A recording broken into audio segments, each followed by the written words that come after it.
और अदिति दोनों सौतेली बहनें थी। सुकन्या से माँ आशा का उसके बचपन में ही देहांत हो गया था। उसके पिता मनोहर ने दूसरी शादी की और सुकन्या की सौतेली माँ सरिता के घर में आ गई। सरिता ने आते ही पूरे घर को अपने कब्जे में कर लिया। वो हमेशा सुकन्या से पहले अपनी सगी बेटी अदिति पर ध्यान देती थी। मम्मी ये देखो मेरा नया सूट, शाम के फंक्शन में ये कैसा लगेगा? ये तो बहुत सुंदर लग रहा है, रानी लगेगी बिल्कुल मेरी बेटी। मम्मी वो सुकन्या को क्या दोगी पहनने के लिए? वो भी तो हमारे साथ शादी में जा रही है, पहन लेगी कुछ भी जो उसका मन होगा। मेरे पास इतने पैसे नहीं है कि मैं उसके लिए भी नया सूट खरीदूं। वैसे भी तुम्हारे पापा का अब इतना काम नहीं बचा। मेरे लिए तुम्हें नया सूट लेकर देना जरूरी था। बहुत लोग आएंगे वहाँ, क्या पता कोई तुम्हें अमीर घर का लड़का पसंद कर ले।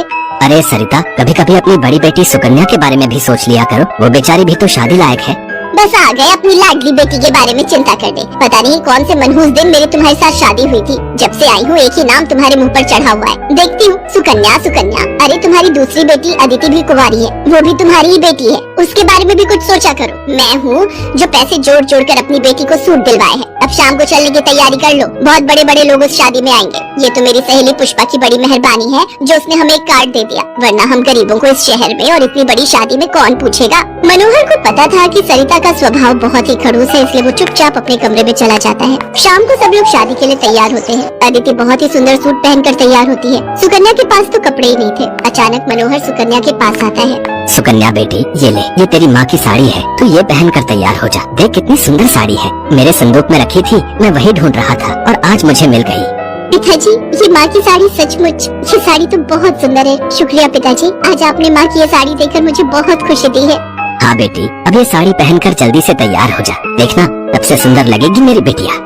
सुकन्या अपनी माँ की साड़ी पहनकर तैयार हो जाती है। सब लोग शादी में पहुँचते हैं। सरिता जानबूझकर अदिति को ही आगे कर रही थी ताकि वहाँ लोग अदिति को ही देखें। तभी एक बहुत ही बड़े परिवार के लड़के आशीष की नजर सुकन्या पर पड़ती है। सुकन्या बिल्कुल अकेली खड़ी थी। वो लड़का उसके पास आया और उससे बात करने लगा। हेलो, मेरा नाम आशीष है और आपका? जी मेरा नाम सुकन्या है। अच्छा नाम है आपका। वैसे आप यहाँ अकेली क्यों खड़ी हैं? चलिए ना, वहाँ डांस फ्लोर पर सब लोग डांस कर रहे हैं। आशीष को सुकन्या से बात करता देख सरिता आशीष के पास आती है। सुकन्या बेटा, तुम्हारे पापा तुम्हें बुला रहे हैं, इनके साथ अदिति डांस कर लेगी।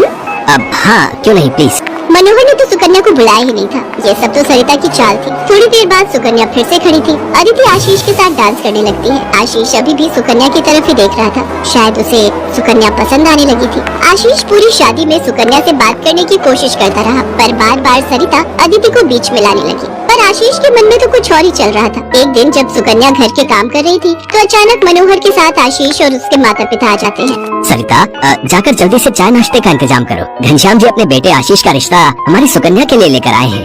क्या? सुकन्या के लिए आशीष का रिश्ता?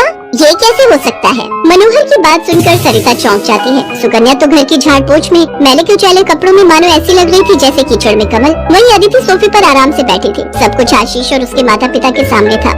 सुकन्या बेटिया, जाओ जल्दी से तैयार हो जाओ। अदिति, जाओ अपनी दीदी को तैयार कर दो।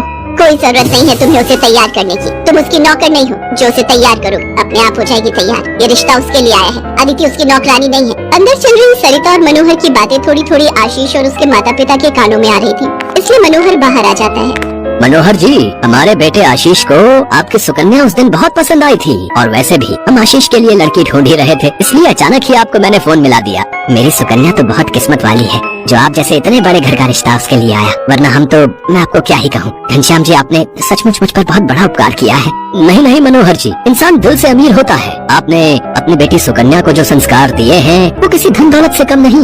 तभी सुकन्या चाय नाश्ता लेकर आ जाती है। सुकन्या का रिश्ता पक्का हो जाता है। भाई साहब, हमें आपकी सुकन्या बहुत पसंद है। हम तो जल्द से जल्द शादी करके सुकन्या को अपने घर की बहू बनाकर ले जाना चाहते हैं। बस आप शादी की तैयारियां कीजिए।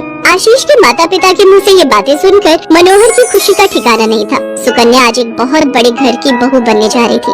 आशीष के माता पिता रिश्ता पक्का करके चले जाते हैं। कुछ दिनों बाद सुकन्या की शादी की तारीख निकल आती है। सरिता, मैं देख रहा हूँ जब से सुकन्या की शादी पक्की हुई है तुमने सुकन्या से बात तक करना छोड़ दिया है। ये ठीक नहीं।